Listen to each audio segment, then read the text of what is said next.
It's a massive number. Remember, I was the one that held a news conference because I lowered drug prices by 1/4%.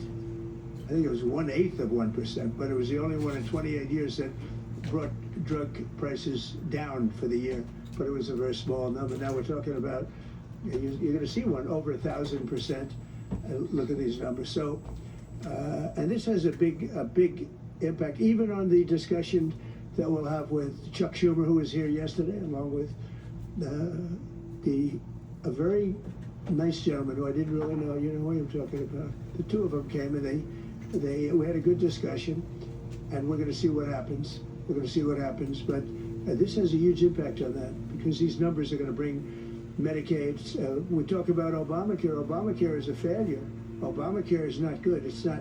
It's there, but relative to other healthcare programs, it's in the lower 20%. It's not good. And I asked the Democrat representatives, what do you think about coming up with a better healthcare? This actually allows you to do that because the cost of prescription medicine is a big, I guess, a very big, more than 50% the cost of what we're talking about. So we might be able to do something like that. This is one of the biggest news conferences from a medical standpoint that I think has ever been had by any administration. Yeah, please. I'm curious, where are the other companies other than Pfizer? Are you expecting them to come later? We're all with us, and I was honored to have Albert be the first. He's done a fantastic job with, as you know, with the COVID. He did a fantastic job with a lot of things. He's a leader, and Pfizer is right at the top. You know, it's there. Eli Lilly has been fantastic also, your friend, my friend. And they're all coming in over the next week. We're making deals with all of them. And I said, if we don't make a deal, then we're going to tariff them an extra 5, 6, 7, 8%, whatever the difference is, and we'll take it that way. So we took away the advantage by the fact that we have tariffs. We took away the advantage that they would have of just saying no, and we couldn't do anything about it. If they do that, what we do is we put a tariff on them of an equivalent amount, and we take it that way. And nobody wants to play that game. So they're going to be, they're all going to be good. We didn't have to mention that to Albert. Well, maybe I whispered it to him very slightly. You know, we had to give ourselves a little bit of an advantage. But no, but the tariffs played a big role because they know that's what's going to happen. You mentioned the tariff, the exemption of the 232s, but can you share a timeline for when we can expect the results of that 232 investigation? Let Howard answer that question, please. Sure. So while we negotiate these companies, we're going to let them play out and finish. Okay, we're going to continue to monitor this event in the Oval Office.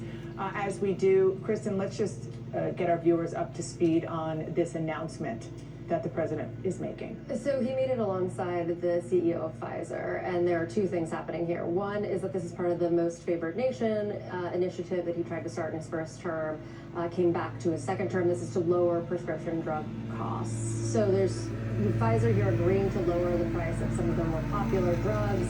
The other part of this is something that they're calling Trump RX, which is essentially a direct-to-consumer purchasing of drugs that would lower the cost by an enormous amount. So that's what you heard him kind of talking there about healthcare, is that so much of what people spend and use their health insurance for is for drugs, prescription drugs. And so he's saying that he's cutting out an enormous amount of that cost by having this deal with Pfizer. He's been really pushing these companies to do that. And let's just be clear, we started the segment talking about his approval rating, and I'm going to talk a little bit about the issues, obviously, that people care about. You were mentioning as we were listening, the most important thing is the economy. Prescription drug prices are very much related to that because it's all about affordability. The question is, how much is this going to actually help people? We don't know that yet. Interesting timing. The Democrats are on the attack over what the Trump administration's doing to Medicaid and accessibility to healthcare. Hey, we're doing something over here, so look at that. But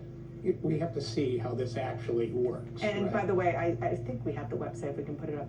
Trump RX, as Kristen mentioned, is the name of it. You know, again, we're going to have to monitor that to see. It would be great if people could get their prescription drugs in a cheaper way. Before we go to break, I do want to just return to how we started the segment, and with you, Aisha, talking about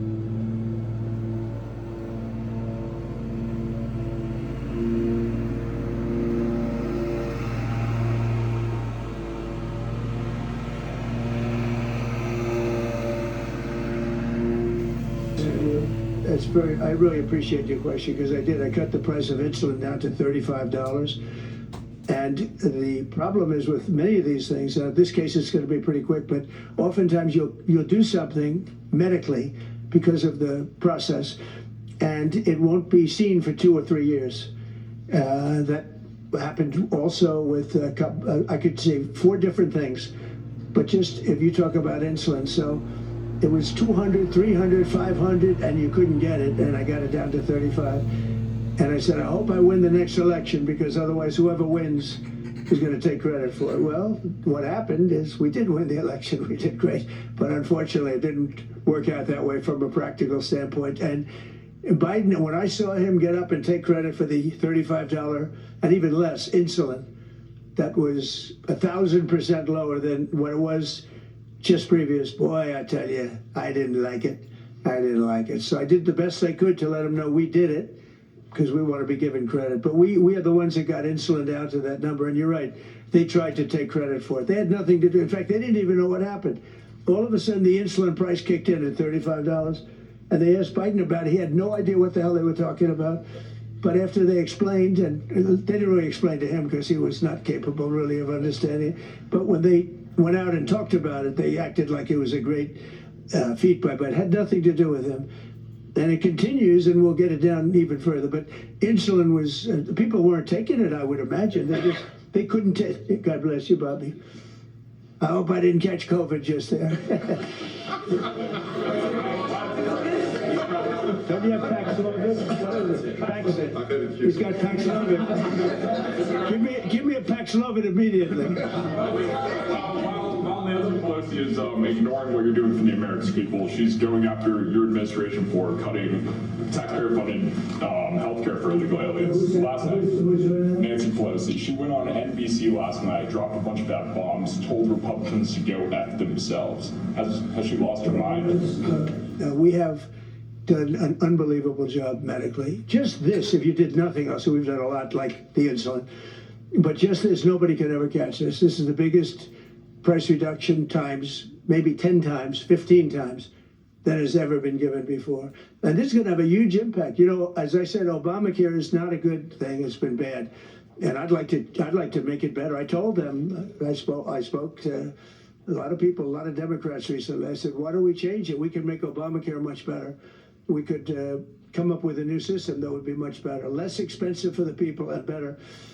This is maybe the biggest breakthrough, because you know, when you're talking about the prescription drugs, that's a big part of it. So we're going to look. This is prescription, but we're going to be looking at that. We could come up and through this whole thing, you know, because I don't know, we'll probably have a shutdown, because one of the things they want to do is they want to give incredible Medicare, the Cadillac Medicare, to illegal immigrants.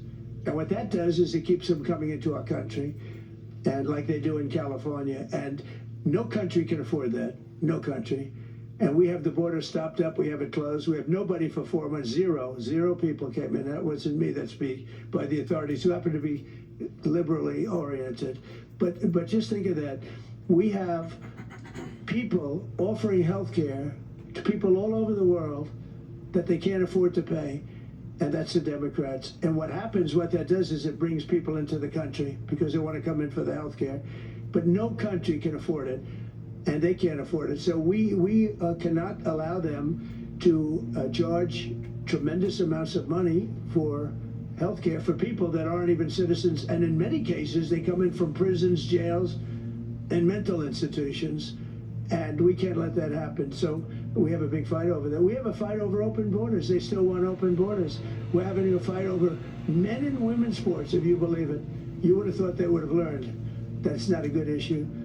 And we have a fight in transgenders, you know, transgender for everybody. And that, when you talk medically, that's a lot of money too. That's a lot of, those operations are bad. So those things are also being discussed right now. I mean, can you imagine we're actually talking about open borders, that we now have a great border, And we have a great country. Our country was dead 1 year ago. Now we have the hottest country anywhere in the world. Big difference. Yeah. What does it say about the state of the Democrat Party when they have a 33% favorability rating on average in recent months, and they're willing to shut down the government over health care? They're not shutting it down. We're not shutting it down. We don't want it to shut down because we have the greatest period of time ever. I told you, we have $17 trillion being invested. So the last person that wants it shut down is us. Now, with that being said, we can do things during the shutdown that are irreversible, that are bad for them and irreversible by them, like cutting vast numbers of people out, cutting things that they like, cutting programs that they like. And you all know Russell Vought. He's become very popular recently because he can trim the budget to a level that you couldn't do any other way. So they're taking a risk by having a shutdown because of the shutdown, we can do things medically and other ways, including benefits. We can cut large numbers of people. We don't want to do that, but we don't want fraud, waste, and abuse. And, we're cutting that. But they want to have illegal aliens come into our country and get massive health care at the cost to everybody else, and we don't have it. And that's I would say, the number one reason that they want to strike is to get illegal immigrants health care. And Gavin Newsom wants that too in California, and it's destroying California. We can't have that. We're not going to let it happen.